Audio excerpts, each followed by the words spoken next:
The security checkpoint at Naval Air Station Oceana had processed thousands of personnel that morning, but the Marine corporal manning the gate had never seen anyone quite like the woman standing before him now. She wore civilian clothes, faded jeans and a leather jacket worn soft with age, her dark hair pulled back in a simple ponytail. Her ID said Commander Vasquez, but she looked more like someone's college-age daughter than a naval officer. Corporal's hand hovered over her credentials, his expression caught between protocol and disbelief. Behind her, 3 black SUVs waited with engines idling, their occupants invisible behind tinted windows. She said nothing, just watched him with eyes that had seen things he couldn't imagine. The corporal made his decision and reached for his radio. "Sir, I need verification on a Commander Vasquez. Something doesn't seem right here."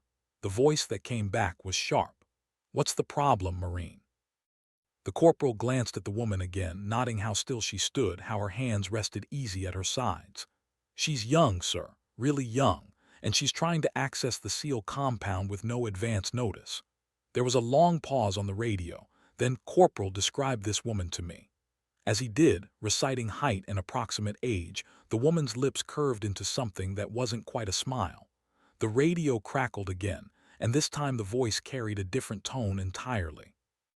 "Corporal, do you have any idea who you're looking at?" Before he could answer, the woman spoke for the first time. "It's fine, Sergeant Major. The corporal is doing his job." Her voice was quiet, but it carried weight. The corporal felt sweat gathering at his collar as understanding began to dawn. The SUVs behind her weren't security. They were hers. The radio erupted with rapid-fire instructions.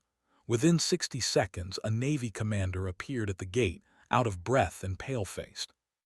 He took one look at the woman and snapped a salute so sharp it could cut glass. "Commander Vasquez, I apologize for the delay. We weren't expecting you until 1400 hours." She returned the salute with economical precision. "Plans change, Commander, shall we?" As the gate lifted, the corporal watched her walk through, flanked now by the commander and several other officers who had materialized from nowhere. In the distance, he could see personnel scrambling into formation. Someone very important had arrived, and he had almost turned her away.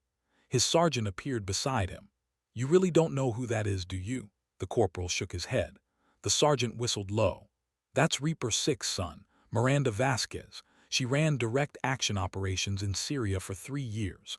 Led SEAL Team 6 ground support in 12 countries. That woman has more combat flight hours than most pilots have total flight time, and she's only 31 years old." The briefing room fell silent as Commander Vasquez entered. 12 Navy SEALs sat around a conference table, men who had spent decades in special operations, men who had seen every flavor of combat the world offered. They looked at the woman who would provide their air support for the upcoming operation and tried to hide their skepticism. She moved to the front of the room without preamble, plugging a drive into the presentation system. "Gentlemen, I'm Commander Miranda Vasquez, call sign Reaper 6. I'll be flying lead on your insertion and exfiltration for Operation Crosswind." Her voice was level, professional. One of the SEALs, a master chief with 25 years of service, leaned back in his chair. "Ma'am, no disrespect, but this operation requires precision flying in extreme conditions. We're talking mountain terrain, altitude, potential hostile fire. Have you flown combat support before?" Vasquez's expression didn't change. "I have, Master Chief." Another SEAL, younger but no less hardened, spoke up. "Where exactly, ma'am? Because this isn't some training exercise. We need someone who's been in the shit." She pulled up the first image, a satellite photo of rugged Syrian terrain. "Aleppo, 2019. I provided close air support for a joint task force extracting a CIA asset from hostile territory. We took fire from 3 different positions, lost hydraulics, and completed the mission anyway." The room grew quieter. She advanced the slide. "Kandahar, 2020. Nighttime insertion of a reconnaissance team behind enemy lines. Zero visibility, mountainous terrain, crew-served weapons tracking our approach. All personnel extracted successfully." Another slide. "Somalia, 2021. Counterterrorism operation against a high-value target. The ground team got pinned down. I stayed on station for 4 hours, well beyond safe fuel reserves, providing cover fire until relief arrived. The Master Chief sat forward, his skepticism replaced by sharp attention. Vasquez continued through her presentation, each slide revealing another operation, another impossible situation navigated successfully. She didn't embellish, didn't dramatize, just facts, dates, outcomes. When she finished, the Master Chief cleared his throat. "Ma'am, I apologize." "Your record speaks for itself," Vasquez nodded. "No apology necessary, Master Chief. Healthy skepticism keeps people alive. Now let's talk about your operation." She pulled up a tactical map of the target area. "Your insertion point is here, a valley in the Hindu Kush. Intelligence indicates minimal enemy presence, but we'll plan for worst-case scenarios. I'll be flying an MH-60S, accompanied by 2 Apache for fire support. We'll approach low and fast, using terrain masking to avoid detection." For the next 2 hours, she walked them through every aspect of the aerial operation. She knew her aircraft intimately, knew the terrain, knew the enemy's capabilities. The SEALs asked hard questions, and she answered each one with precision. By the time the briefing ended, the atmosphere had shifted completely. As the team filed out, the Master Chief lingered. "Commander, I've worked with a lot of pilots. You're the real deal." Vasquez gathered her materials. "I appreciate that, Master Chief. But let's see how the operation goes before we exchange compliments." He smiled, something rare for him. "Fair enough. But for what it's worth, I'm glad you're flying our bird." After he left, Vasquez stood alone in the briefing room, looking at the tactical map still displayed on the screen. The target area was treacherous, the margins for error nearly non-existent. She had flown worse, but that didn't make this any easier. Her father's voice echoed in her memory, words spoken years ago when she was just beginning flight school. "Flying is easy, Mija. It's landing that takes skill, and bringing everyone home that takes heart." She powered down the system and headed for the door. Tomorrow would test both her skill and her heart. The hallway outside was busy with personnel moving between briefings and duty stations. No one gave her a second glance now. She had proven herself in that room, but she knew from experience that proving yourself was never a one-time thing. Every mission was a new test, every operation another chance to fail or succeed. A young lieutenant nearly collided with her at the intersection of 2 corridors. "Sorry, ma'am." He snapped a salute, which she returned. "No harm done, Lieutenant. Watch your corners." He nodded and hurried away. Vasquez continued toward the hangar where her aircraft waited. The MH-60S was being prepped by her crew chief, a weathered Navy petty officer named Rodriguez who had worked with her for 2 years. He looked up as she approached. "Commander, she's ready when you are." Vasquez walked around the helicopter, running her hands along its surface, checking connections and panels with practiced ease. Rodriguez watched her with approval. Most pilots left the mechanical details to their crew chiefs, but not Vasquez. She knew every system, every component. "How's the hydraulic pressure?" she asked, examining a particular panel. Rodriguez checked his tablet. "Within spec. Replaced the seals yesterday as a precaution." She nodded. "Good thinking. We can't afford any malfunctions tomorrow." They spent another hour going over the aircraft, checking weapons systems, communications equipment, fuel lines. When they finished, the sun was setting over the base, painting the sky in shades of orange and purple. Vasquez stood beside her helicopter, looking west toward the horizon. Rodriguez packed up his tools. "You worried about tomorrow, ma'am?" She considered the question. "I'm always worried, Rodriguez. The day I stop worrying is the day I become dangerous to my crew and my passengers." He grunted agreement. "That's why you're the best pilot I've worked with. You respect what can go wrong." She smiled at that. "My father taught me that. He was a helicopter pilot in the Navy, flew rescue missions in the Gulf War. He said the helicopter is always trying to kill you, and your job is to convince it otherwise every second you're in the air." Rodriguez laughed. "Smart man. What did he think when you joined the Navy?" Vasquez's smile faded slightly. "He died when I was 17. Heart attack. Never got to see me become a pilot." There was a moment of silence. Rodriguez had known Vasquez long enough to understand what she wasn't saying, how much her father's absence shaped her. "He'd be proud, ma'am. What you've accomplished, the people you've saved, that means something." She turned back to the helicopter. "I hope so. Sometimes I wonder if I'm trying to live his dream or my own. Rodriguez closed his toolbox. Maybe it's both. Nothing wrong with that. After he left, Vasquez remained by her aircraft. The base had grown quiet, most personnel heading to dinner or their quarters. She ran her hand along the helicopter's side one more time, feeling the cool metal beneath her palm.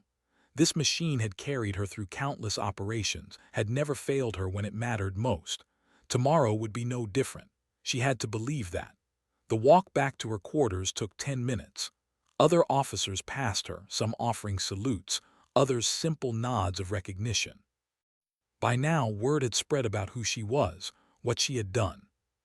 Her quarters were sparse, functional. A bed, a desk, a small closet. On the desk sat a framed photograph, the only personal item she allowed herself in the field. It showed a younger Miranda, maybe 16, standing beside a man in a flight suit. Her father. They were both smiling, standing in front of a helicopter. She remembered that day clearly. He had just returned from a training exercise and had snuck her onto the base to show her his aircraft. It was the moment she had decided to become a pilot. Vasquez set her flight bag down and sat on the edge of the bed. Tomorrow's operation ran through her mind, every possible scenario and contingency. She had learned long ago not to obsess over what might go wrong, but preparation required imagining every possibility. Her phone buzzed. A message from the operations officer. Weather forecast updated. Winds higher than expected at target altitude. Be advised.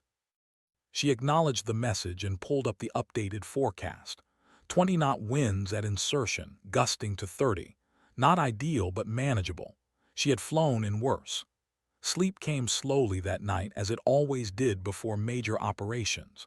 She lay in the darkness, listening to the distant sounds of the base, aircraft engines, vehicle traffic, the muffled voices of personnel changing shifts. Somewhere in this same compound, the SEAL team was making their own preparations, checking weapons, reviewing their objectives. Their lives would be in her hands tomorrow. The weight of that responsibility never lessened, no matter how many missions she flew. Each operation carried the same terrible arithmetic, the calculation that her skill and judgment would determine whether men came home or didn't. Finally, near midnight, she slept. Her dreams were fragmented, images of aircraft and mountains, her father's voice giving her instructions she couldn't quite hear. When her alarm sounded at 4:30, she woke instantly, fully alert. Mission day had arrived. The pre-dawn darkness outside her window was absolute. She dressed in her flight suit, each movement automatic from years of repetition. On her left shoulder, the patch showing her call sign, Reaper 6, with a stylized helicopter silhouette. She had earned that call sign in Syria, had earned the respect it represented. The base was already stirring when she stepped outside. Aircraft were being prepped across the flight line, their lights cutting through the darkness. She headed for the operations center, where the final briefing would take place. The building was lit like a beacon, personnel moving in and out. Inside, the SEAL team was already assembled, along with mission commanders, intelligence officers, and support staff. Everyone looked up as Vasquez entered.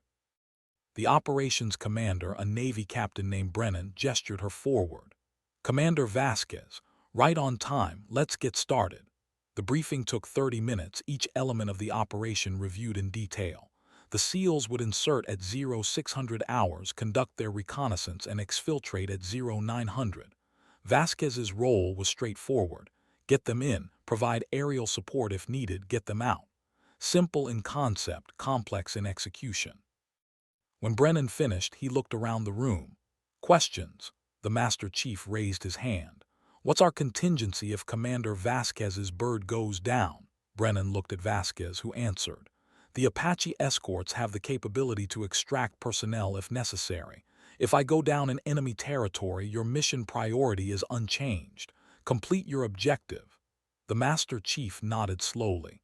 He didn't like that answer, but he understood it. Operations didn't stop because one aircraft went down. The briefing concluded and personnel began filing out toward their respective aircraft. Vasquez walked alongside the SEAL team toward the flight line. The Master Chief fell into step beside her. You know, Commander, when you walked into that briefing room yesterday, I thought they'd sent us some academy graduate with more confidence than experience. Vasquez smiled slightly. And now, he glanced at her. Now I'm thinking you're the kind of pilot who flies into hell and brings everyone back. Don't make a liar out of me. She appreciated the sentiment, but she knew better than to make promises about combat operations. I'll do my job, Master Chief. That's all I can control. They reached her helicopter, where Rodriguez and the rest of her crew were completing final checks. The two Apache helicopters that would escort them sat nearby, their pilots running through pre-flight procedures. Vasquez began her own pre-flight inspection, moving systematically around the aircraft. Every gauge, every connection, every system received her attention. Rodriguez watched her with the patient understanding of someone who had seen this ritual many times before. She's ready, ma'am. Triple-checked everything. Vasquez nodded but continued her inspection. When she finished, she climbed into the cockpit. The familiar environment surrounded her, switches and displays and controls that she knew as well as her own hands. Her co-pilot, Lieutenant Marks, was already in his seat, running through the startup checklist. "Morning, Commander. Morning, Marks. How are we looking?" He tapped a display. "All systems green. Fuel at maximum, weapons hot, communications established with escort and ground team." She strapped in and began her own checklist, fingers moving across controls with practiced precision. Outside, the SEALs were boarding, 12 men carrying enough weapons and equipment to fight a small war. The Master Chief was last aboard, giving her a thumbs up through the window. Vasquez pressed her radio transmit button. "Reaper 6 to operations, ready for departure." The response came immediately. "Reaper 6, you are cleared for takeoff. Good hunting." She throttled up, feeling the aircraft come alive beneath her. The rotors spun faster, creating that distinctive hammering sound that every helicopter pilot knew in their bones. Beside her, Marks monitored engine temperatures and hydraulic pressure. "We're in the green." Vasquez pulled collective, and the helicopter lifted smoothly from the ground. The two Apache rose with her, forming a tight formation. Below, the base dropped away, its lights growing smaller. She banked east, toward the mountains, toward the objective.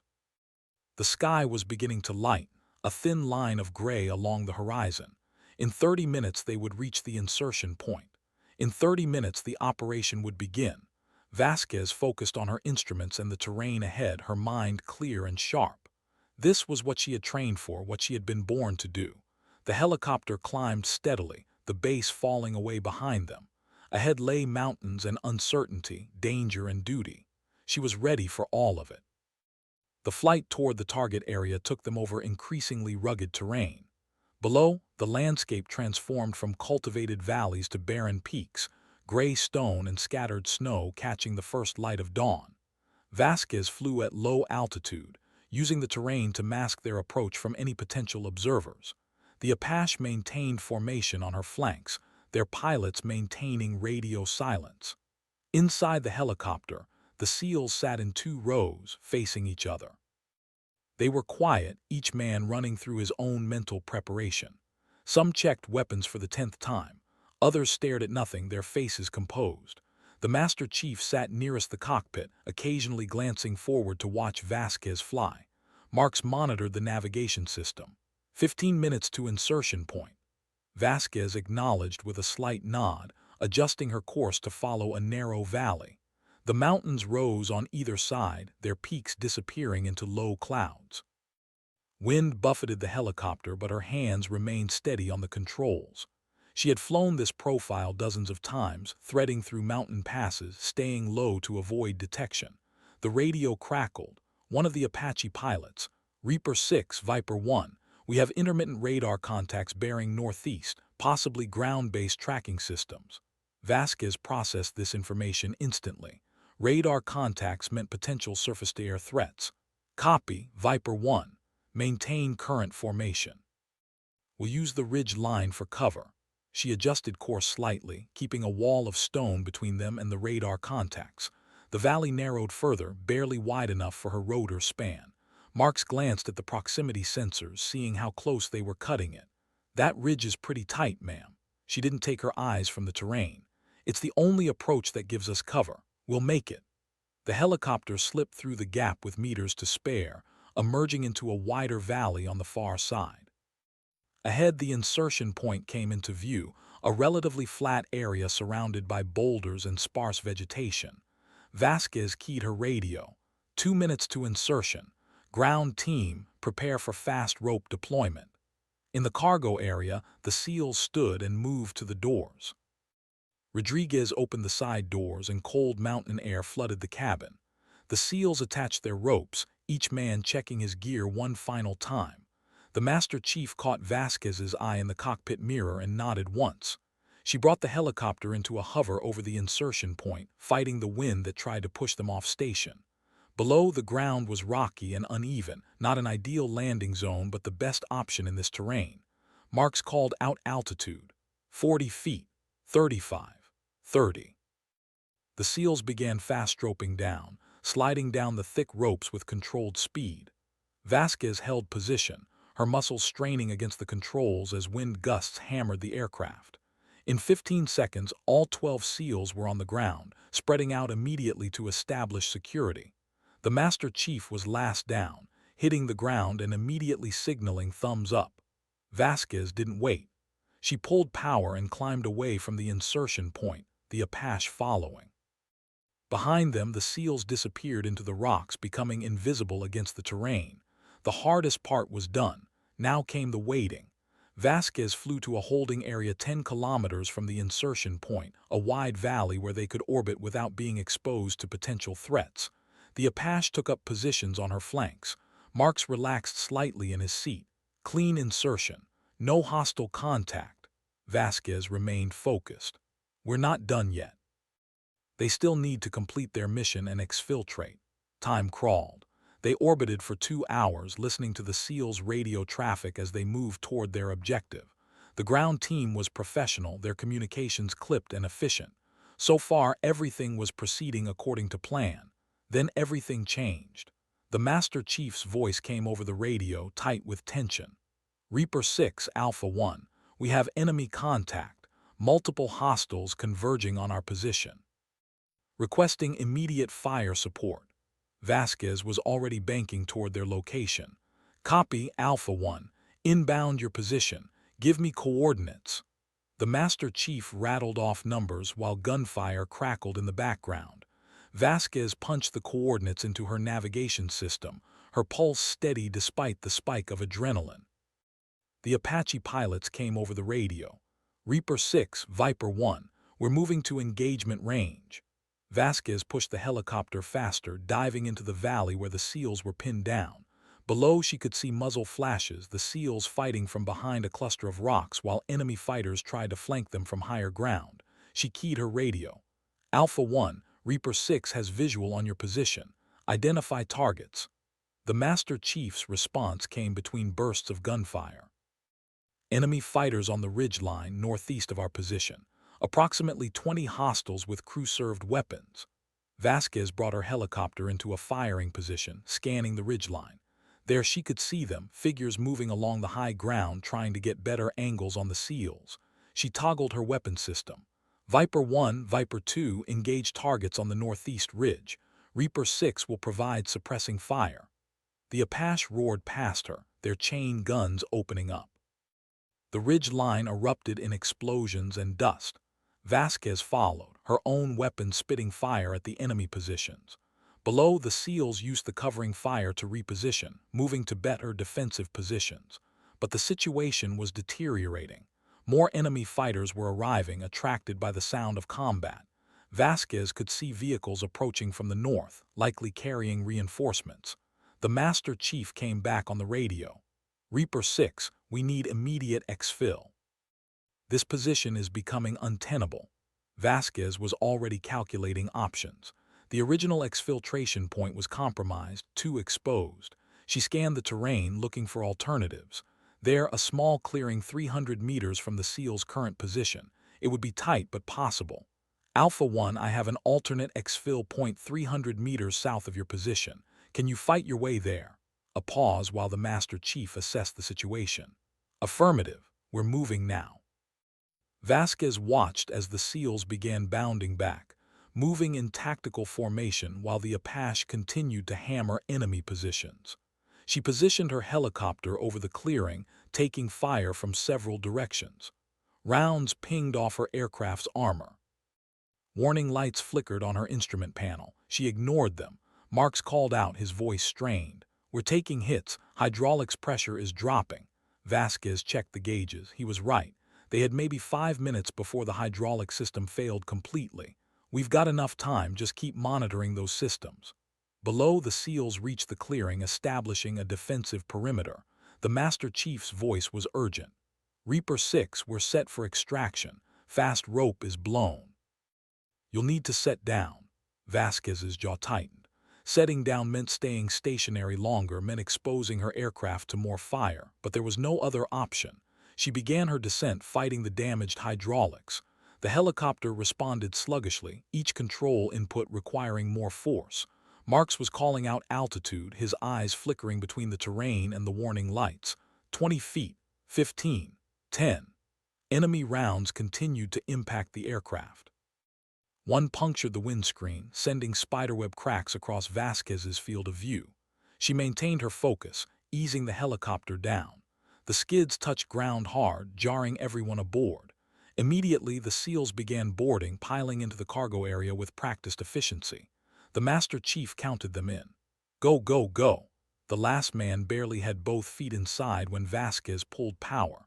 The overloaded helicopter struggled to lift, its damaged hydraulics screaming.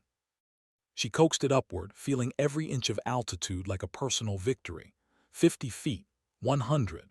They cleared the ridge line as an RPG whistled past, missing by meters. The Apache fell in beside her, providing covering fire as they fled the area. Vasquez focused everything on keeping the helicopter flying. The hydraulic system was failing, red warning lights covering her instrument panel. Marks was on the radio, calling ahead to base, declaring an emergency. The return flight was the longest 20 minutes of her life. Every second, the helicopter became harder to control. She had to use both hands on the controls, muscles straining. Marks tried to assist, but there was little he could do. Behind them, the SEALs sat in grim silence, knowing their lives depended entirely on Vasquez's skill. Rodriguez had moved forward from the cargo area, watching over her shoulder. "We're not going to make it back to base, ma'am. We need to find somewhere to put down." Vasquez scanned the terrain ahead. There, a large clearing beside a river. It wasn't perfect, but it would work. "I see it. Hang on." She began her approach, fighting the controls every second. The helicopter wanted to spin, wanted to fall from the sky. She wouldn't let it. Her father's voice echoed in her mind. "The aircraft is always trying to kill you. Your job is to convince it otherwise." She sweet-talked the dying helicopter, coaxing it lower. The clearing grew closer. Marks was calling out altitude again, but she barely heard him. Everything had narrowed to her hands on the controls, the aircraft's response, the ground approaching. The helicopter hit hard, bouncing once before settling. Vasquez immediately shut down the engines, her hands shaking from exertion. For a moment, nobody moved. Then the Master Chief's voice from the cargo area. "Everyone out, establish security." The SEALs piled out, taking up defensive positions around the downed helicopter. Vasquez sat in her seat, her muscles trembling with released tension. Rodriguez appeared beside her, his hand on her shoulder. "Hell of a flying, Commander." She managed a weak smile. "Couldn't let you down, Rodriguez." Marks was already on the radio, calling for recovery assets. The Apache orbited overhead, keeping watch. They were on the ground in potentially hostile territory, but they were alive. All of them were alive. Vasquez finally unbuckled and climbed out of the cockpit. Her legs were unsteady, adrenaline crash beginning. The Master Chief approached, his face serious. "Commander, I've flown with a lot of pilots. That was the best piece of flying I've ever seen." She looked at her damaged helicopter, hydraulic fluid pooling beneath it. "I just did what was necessary." He shook his head. "No, you did what seemed impossible. You brought us home." Other SEALs gathered around, looking at her with new understanding. This wasn't just some pilot assigned to their mission. This was someone who had fought beside them, who had risked everything to complete the mission.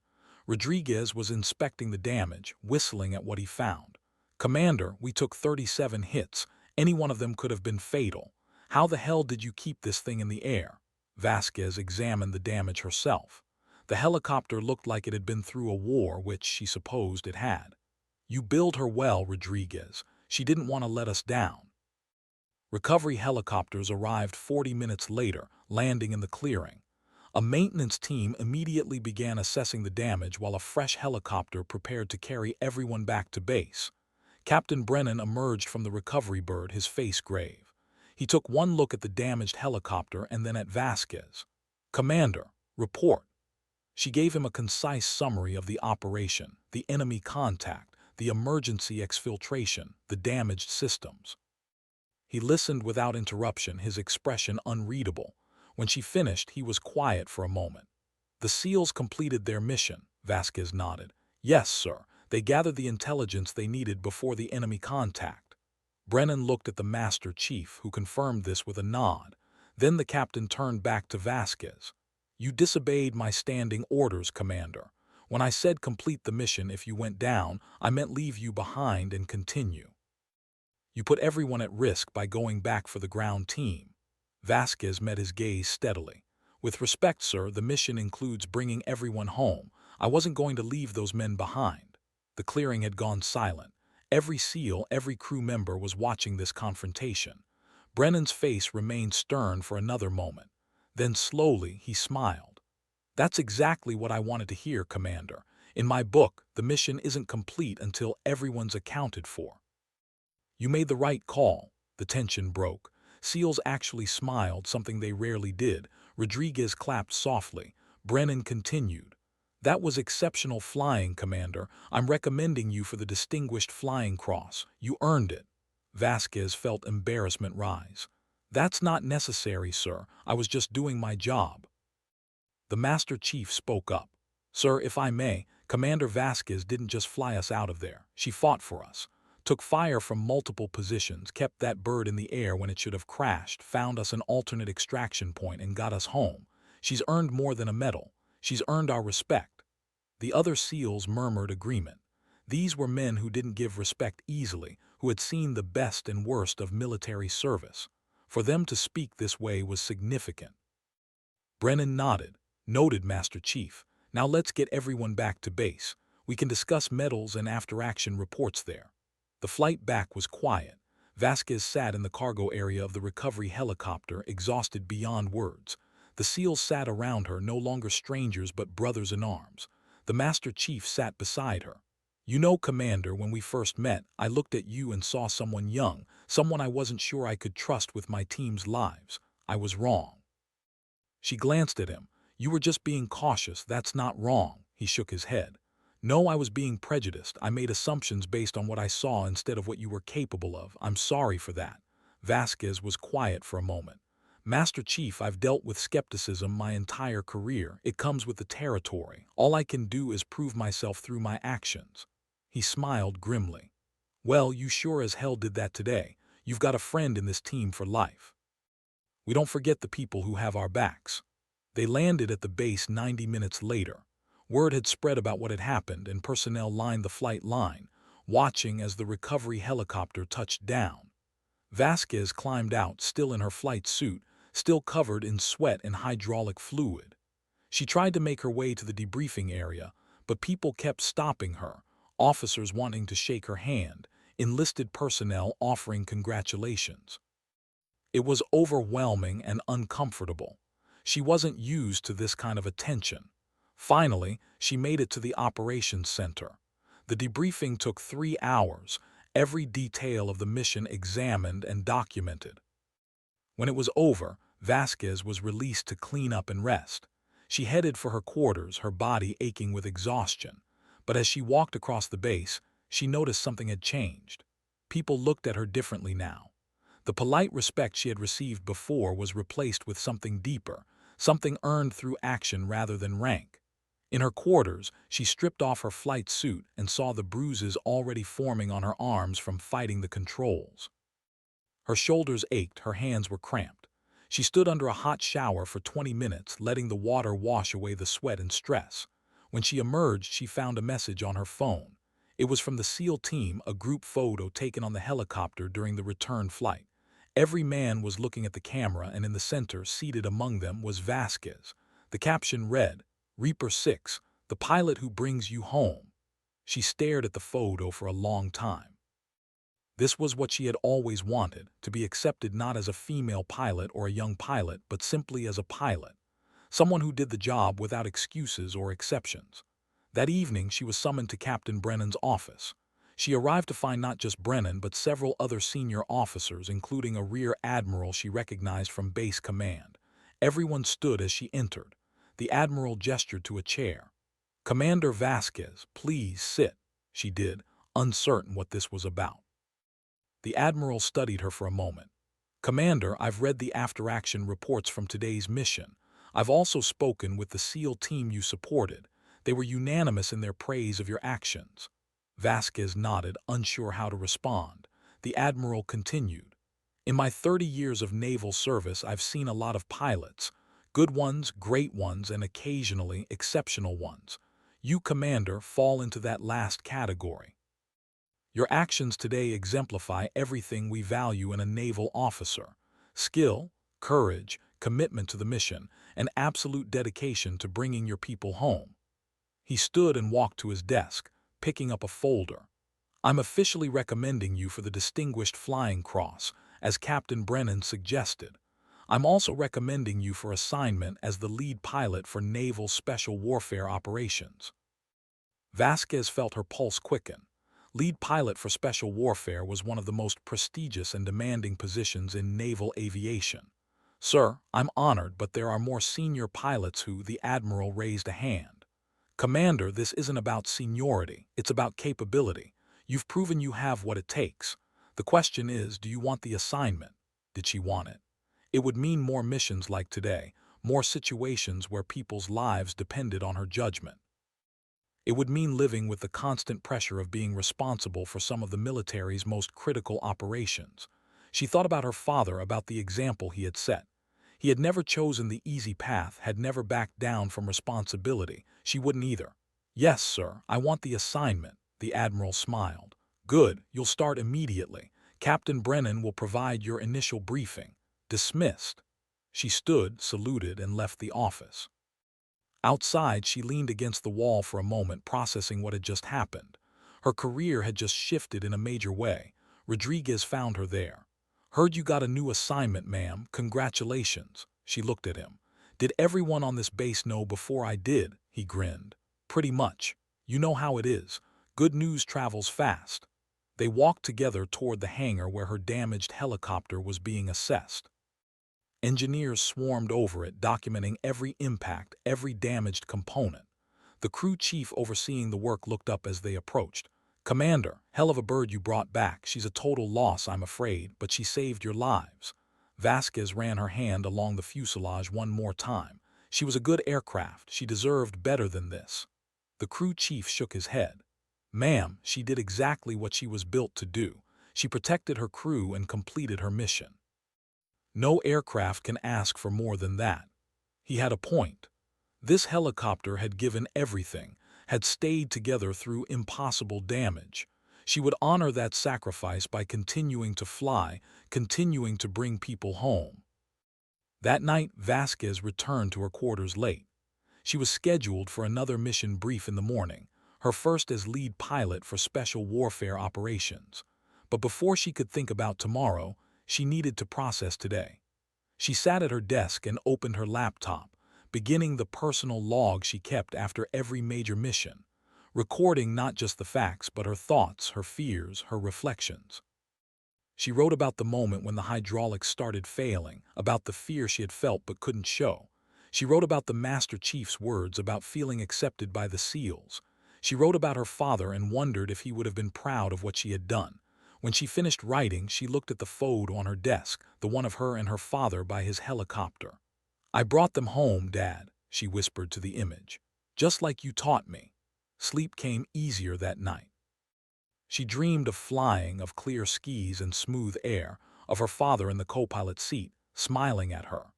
When her alarm woke her at 0500, she felt ready for whatever came next. The next few weeks were intense. Vasquez flew mission after mission, working with different SEAL teams, building relationships, proving herself repeatedly. Each operation brought new challenges, new situations that tested her skills and judgment. But she never lost an aircraft, never failed to complete a mission, never left anyone behind. Her reputation grew. Other pilots sought her advice. Young aviators watched her fly, trying to learn her techniques.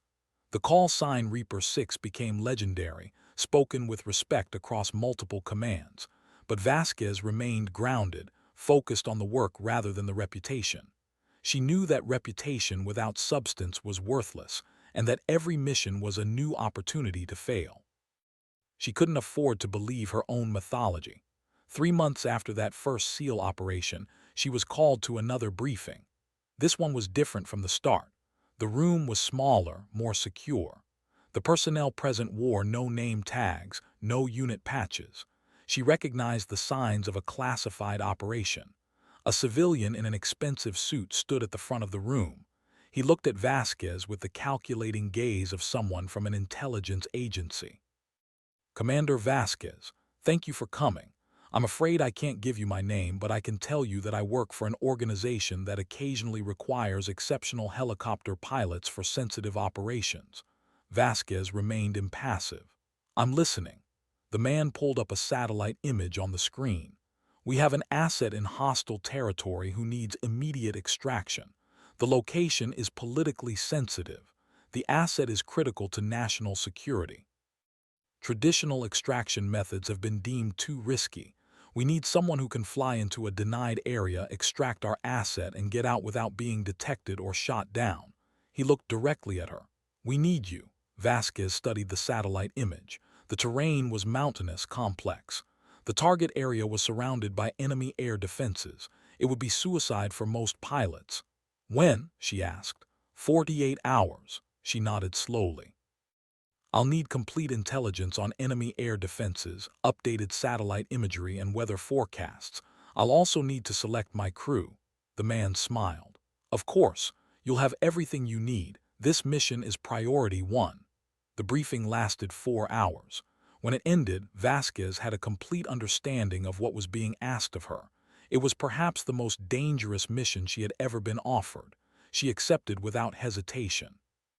Over the next 2 days, she planned every aspect of the operation. She selected Rodriguez as her crew chief and Lieutenant Marks as her co-pilot. She brought in 2 Apache pilots she trusted implicitly. She studied terrain maps until she could navigate the route in her sleep. The night before the mission, she called her mother for the first time in months. They didn't talk about the mission. She couldn't, but she needed to hear her mother's voice. "Mija, are you okay? You sound tired." Vasquez smiled. "I'm fine, Mom, just busy with work. How are you?" They talked about ordinary things, her mother's garden, her sister's new job, family gossip. It was exactly what Vasquez needed, a reminder of normal life beyond missions and aircraft. Before they hung up, her mother said, "Your father would be so proud of you, Miranda. I hope you know that." Vasquez felt tears threaten. "Thanks, Mom, I needed to hear that." That night she didn't dream. She slept deeply, her body storing energy for the next day. When her alarm sounded, she felt calm and focused. Mission day. The insertion went perfectly. Vasquez flew her helicopter deep into enemy territory, staying below radar coverage, using terrain masking to remain invisible. She found the extraction point, a small clearing in the mountains, exactly where intelligence had indicated. The asset was there, waiting. He was a middle-aged man in local clothing, looking exhausted and afraid. He climbed aboard without a word, and Vasquez immediately pulled power, beginning the exfiltration.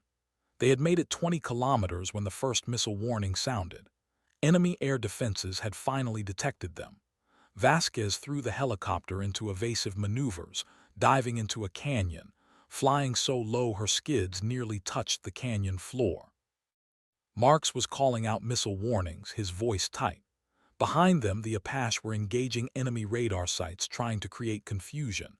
But more missiles were launching, and they were still deep in enemy territory. Vasquez's mind raced through options. The original exfiltration route was now compromised. She needed a new path, something unexpected. There, on her map, A different canyon, narrower but leading west toward friendly territory. She banked hard, her rotors screaming in protest. The helicopter shot into the new canyon, walls of rock flashing past on either side. Another missile locked on. Vasquez climbed suddenly, pulling the helicopter up and over a ridge, then diving back down into another valley. The missile, unable to match the maneuver, slammed into the ridge behind them. But there were more missiles, more threats. Vasquez flew like she had never flown before, using every trick she knew, every technique she had learned. She danced between mountains, she twisted through valleys, she turned her helicopter into an extension of her will. And slowly, kilometer by kilometer, they pulled away from the enemy defenses. After 40 minutes that felt like hours, they crossed into friendly territory. The missile warnings finally went silent. Marks let out a breath he didn't know he'd been holding. "Jesus, Commander, how did you do that?" Vasquez didn't answer immediately. She was still processing what had just happened, still feeling the echo of adrenaline in her veins. Finally, she said, "Because failure wasn't an option." They landed at a remote forward base where the asset was immediately taken into custody by waiting personnel. The civilian from the briefing was there, looking both relieved and impressed. "Commander Vasquez, that was extraordinary. I don't know how you made it through that defense network, but you just pulled off what multiple analysts said was impossible." Vasquez climbed out of her helicopter, her flight suit soaked with sweat. "It wasn't impossible, it was just very difficult," he smiled. "I suspect you'll be hearing from my organization again. We could use someone with your skills." After he left, Rodriguez approached. "Commander, the bird took some minor damage from debris, but nothing serious." She held together. Vasquez patted the helicopter's side. "She always does." The flight back to their main base was uneventful. Vasquez finally allowed herself to relax, her muscles aching from the tension. Marks looked over at her. "Ma'am, can I ask you something?" She nodded. "How do you stay so calm? When those missiles were coming at us, I was terrified, but you just kept flying like it was a training exercise." Vasquez considered her answer. "I was terrified too, Marks, but fear doesn't help. The only thing that helps is focusing on what you can control. So I controlled what I could: my aircraft, my decisions, my response to threats. Everything else I had to let go." He absorbed this. "Is that something you learned, or is it just who you are?" She smiled slightly. "Both, I think. My father taught me that flying requires absolute presence. You can't be thinking about what might happen or what did happen. You have to be completely in the moment. That's the only way to survive." They landed at the main base as the sun was setting, painting the sky in brilliant oranges and reds. Vasquez completed her post-flight checks and headed for debriefing. But as she walked across the tarmac, she noticed something unusual. Personnel had lined up along the flight line, standing at attention. Officers, enlisted, even civilians who worked on the base. As she passed, they saluted. Not the perfunctory salutes of military courtesy, but genuine expressions of respect. Word had spread about the mission, about what she had accomplished. Vasquez returned each salute, uncomfortable with the attention, but understanding its significance. She had earned something today beyond medals or commendations. She had earned the respect of her peers. In the operations center, Captain Brennan waited with his staff. "Commander Vasquez, we monitored your flight through remote tracking. I have to say, I've never seen anything like it. How many surface-to-air missiles came at you?" Vasquez had to think. "7 confirmed, sir. Possibly more that I didn't detect." Brennan shook his head in wonder. 7 missiles, and you evaded them all, in terrain that would challenge the most experienced pilots. And you brought your asset home safely." He stood and extended his hand. "Commander, on behalf of this command, thank you. You've done something today that will likely never be publicly acknowledged, but I want you to know it matters. What you did matters." They shook hands. Vasquez felt the weight of the day settling onto her shoulders. "Thank you, sir. I'm just glad everyone made it home." The debriefing took 2 hours. Every moment of the mission was analyzed, every decision examined. When it was finally over, Vasquez was released. She walked through the base in the gathering darkness, heading for her quarters. Other officers passed her, offering quiet words of congratulations. She acknowledged each one but kept moving. She needed solitude, needed time to process everything. In her quarters, she sat on her bed and stared at the photo of her father. "I think I understand now, Dad," she said softly. "Why you did this. Why you kept flying even when it was dangerous. Because someone has to. Because there are people who need us to be brave, even when we're afraid." Her phone buzzed, a text from the Master Chief. "Heard about your mission today. You're even more of a legend now. Drinks on me when you have time." She smiled and replied, "I'll take you up on that." Another message came in, this one from her mother. "A man from the government called me today. He said you did something important. I don't know what, but I'm proud of you." Vasquez felt tears sting her eyes. She typed back, "Thanks, Mom. Love you." She lay back on her bed, exhaustion finally catching up with her. Tomorrow would bring new missions, new challenges. But tonight, she could rest knowing she had done her job, had lived up to her father's legacy. Sleep came quickly, and this time her dreams were peaceful. The weeks following that classified mission brought a shift in Vasquez's role. She found herself pulled into planning meetings, asked to consult on operations, invited to brief senior leadership on aviation tactics. Her expertise was recognized not just in flying but in strategic thinking. But she never lost touch with what mattered most: the actual flying, the missions, the people depending on her. She continued to volunteer for the most dangerous operations, continued to push herself and her skills to their limits. Her crew, Rodriguez and Marks, became extensions of herself. They could anticipate her decisions, could work together with seamless precision.